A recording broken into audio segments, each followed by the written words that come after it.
რას ამბობს დვალიშვილი რუს მებრძოლებზე? პიოტრ იანის კომენტარი მერაბზე და ილიაზე. თოფურიას გეგმები. რას ამბობს დუდეკი მამარდაშვილზე? დააპირებს თუ არა მიქაუტაძე ლიონის დატოვებას. ამ და სხვა საინტერესო ინფორმაციის მოსმენამდე დალაიქე ვიდეო და გამოიწერე არხი. დავიწყოთ UFC-ს 320-ით, რომელიც წლის ერთ-ერთი ყველაზე გამორჩეული ღონისძიება იქნება, რადგანაც ორ სატიტულო ბრძოლას ვნახავთ.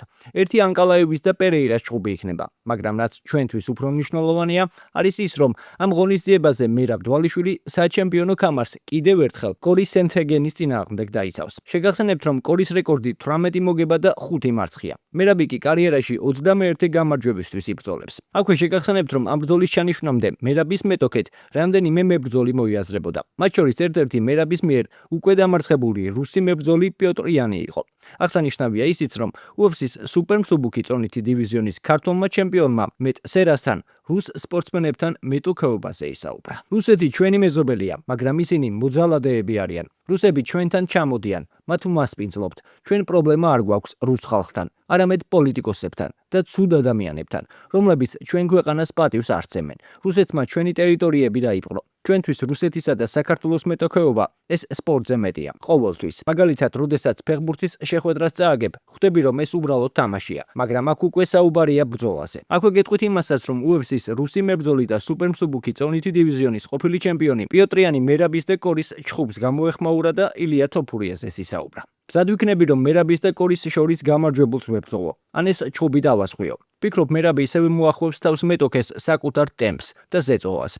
კორი საინტერესო მებრძოლია და მასაც აქვს გამარჯვების შანსები. თოფურია ძლიერი მებრძოლია და კარგი უნარები აქვს. ვფიქრობ, რომ მას ისეთი მოწინააღმდეგეები ჰყავდა, რომელთა გათიშვაც მარტივად შეეძლო. არის თუ არა სპორტის ოსტატი რუსული სტანდარტებით? შეიძლება, მაგრამ რუსეთში სპორტის ოსტატის დონეზე კონკურენციას ვერავის გაუწევს. UFC-ში მაგალითი რომ მოვიყვანოთ, როგორ მებრძოლებს მოუგო ნოკაუტით, ხოლო ის კარგი ის მოძრაობს, მეტოქეს წნეხში აქცევს და ურტყამს, როდესაც სუნთქვას ინარჩუნებს. ძლიერად ურტყამს. ხოლო ის მასთან დისტანციის შენარჩუნებისთვის საკმარისი მცდელობა არ ქონია და თავის სამუშაოც ვერ გააკეთა. თუ ჰოლოვეი თოფურიასთან ბრძოლისთვის სწორედ მოემზადება და სწორად დადგება, მაშინ მის დამარცხებას შეძლებს. როგორ ვიჩხუბებდი თოფურიასთან? ამის აზრს ვერ ვხედავ და ამას ფანტაზიაშიც ვერ წარმოვიდგენ.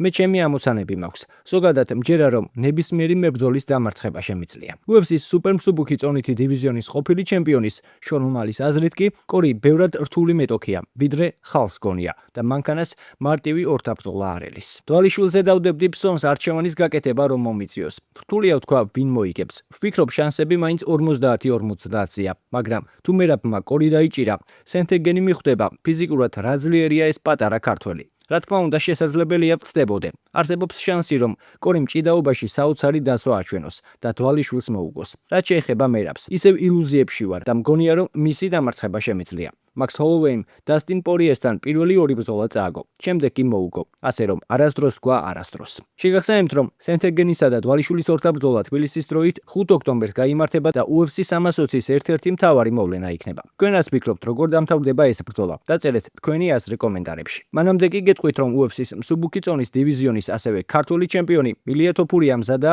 ჯეკ დელა მადალენას ეჩხუბოს. თუ ავსტრიელი მებრძოლი ისლამ მახაჩევთან ჩხუბში ჩემპიონის ტიტულს დაიცავს. ქართულმა ჩემპიონმა ასევე ბევრ საინტერესო თემაზე ისაუბრა. მახაჩევთან ჩხუბი მთელი ამერიკის თვალწინ თეთრ სახლში მსურს. ჯერ მთელი წელიწადია წინ. ნახოთ როგორ განვითარდება მოვლენები. წონას არ აქვს მნიშვნელობა, მაგრამ ვიცი რომ თუ ზედა წონაში ახვედი, უკან დაბრუნება აღარ მოგინდება. თუმცა თუ ჯეკი ისლამს დაამარცხებს, მასთან სიამოვნებით ვიჩხუბებ. ხაბიბმა თქვა რომ ჯეკ დელა მადალენა ისლამ მახაჩევისთვის ჩემზე უფრო რთული მეტოქია. სხვას რას იტყოდა? სხვა რა უნდა ეთქვა? ეს ის ჩხუბია, რომელიც მომავალში ელიტთა ვერ იტყოდნენ, რომ ილიაზე უფრო მარტივ მეტოქესთან აქვს ორთაბრძოლა. ეს უნდა თქვას, თორემ ძალიან კარგად იცის რეალობა როგორია. გვაქვს თუ არა ურთიერთპატივისცემა? პატივისცემა ყოველთვის არსებობს. როგორ არ უნდა სცე პატივი ადამიანს, რომლებიც თავიანთი ოცნებისთვის იბრძვიან და თავდაუზოგავად მუშაობენ. მეორე მხრივ, როდესაც კონკურენტუნარიანობაზე მიდის საუბარი, საკუთარ თავს და სხვა შორის საკუთარ თავს ავერჩევ. როდესაც ჩხუბისთვის მოსამზადებლად ამხელა ძალისხმევას დებ, არ გინდა შენი მეტოქე იყოს ისეთი ადამიანი, რომელიც შესაძლოა ჩხუბს ერთი დღით ადრე გამოეთიშოს. დაუშვათ დავთანხმდი არმანთან დაპირისპირებას, მაგრამ არ დავთანხმდები, რადგან მისი ფრაზები ვაიმე წელია მტკივდა, საერთოდ არ მადარტებს. სატიტულო ჩხუბში არმან ცარუკიანთან დაპირისპირება გამორიცხულია. მას ამის შანს არ მივცემ. ამას მირჩევ მირჩევნია არჩევანის წინაშე თუ დამაყენებენ, კამარი დავთმო. კარგი იქნება თუ არმან ცარუკიანი მაქს ჰოლოვეისთან იჩხუბებს, ჯასტინ გეიჯი კი პედი პიმლერთან. მე კი ამასობაში კრივში ასპარეზობა მსურს. შემიძლია თუ არა UFC-ში ყოფნის პარალელურად კრივში ასპარეზობა? მათი ნებართვა დამჭირდება. თუ კონორ მაგრეგორს ამის უფლება მისცეს, რატომ არ უნდა მომცენ მეც? ამას სიამოვნებით გავაკეთებდი. ბოლო წლებში კრივში ისეთი სიტუაციაა, რომ საუკეთესო მებრძოლები ერთმანეთს არ ხვდებიან. ყველა სხვადასხვა ორგანიზაციაშია. ახლა ამის გამოსწორებას ცდილობენ. ხედავთ, რომ კანელო ალვარესი ტერენს კროუფორდს ხვდება. სიამოვნებით ვიჩხუბებდი გამარჯვებულთან. კანელო ჩემი კერპი იყო. მისგან ბევრი რამ ვისწავლე, მაგრამ რატომაც არა, მინდა ეს გამოცდილება მივიღო. აქვე გეტყვით, რომ ილიაზე ისაუბრა UFC-ს მსუბუქი წონითი დივიზიონის მებრძოლმა ჯასტინ გეიჯიმ. 2025 წელს ილია თოფურიას დავამარცხებ. ტიტულს თეთრი სახლის ქარწე მაქს ჰოლოვეისთან დავიცავ და შემდეგ კარიერას ჩემპიონისა და BMF-ის კამერისთვის დავასრულებ. ოლივეირასთან ჩხუბამდე მაინტერესებდა როგორ გადმოვიდოდა ილიამ მსუბუქი წონითი დივიზიონში. ეს ბიჭი ძალიან კარგად გამოიყურებოდა. მისი 2-3 კომბინაცია ალბათ საუკეთესოა, რაც კი ოდეს მე მინახავს. ამ დეკადაში ნამდვილად გამორჩეულია. თოფურია ოქტაგონში კარგად გადაადგილდება და თავდაჯერებულობა მისი დიდი უპირატესობა. ასეთ მებრძოლთან ჩხუბისას მნიშვნელოვანია საწყის რაუნდში მომენტუმი წაართვა. ილია სახიფათოა და ბრძოლა უყვარს, ასე რომ ნებისმიერისთვის სერიოზული მეტოქია. ვფიქრობ, არმან ცარუკიანს თოფურიასთან არიდებენ, რადგან არმანი მოსაწყენია და მისი ჩხუბის ყურება არავის სიამოვნებს. ჰოლოვეი ვარიანტია და ჩემი აზრით მაქსიმ მსუბუქი წონითი დივიზიონში საერთოდ სხვა ცხოველია. თუმცა ილიაც ასეთია, ისიც სხვა ცხოველია.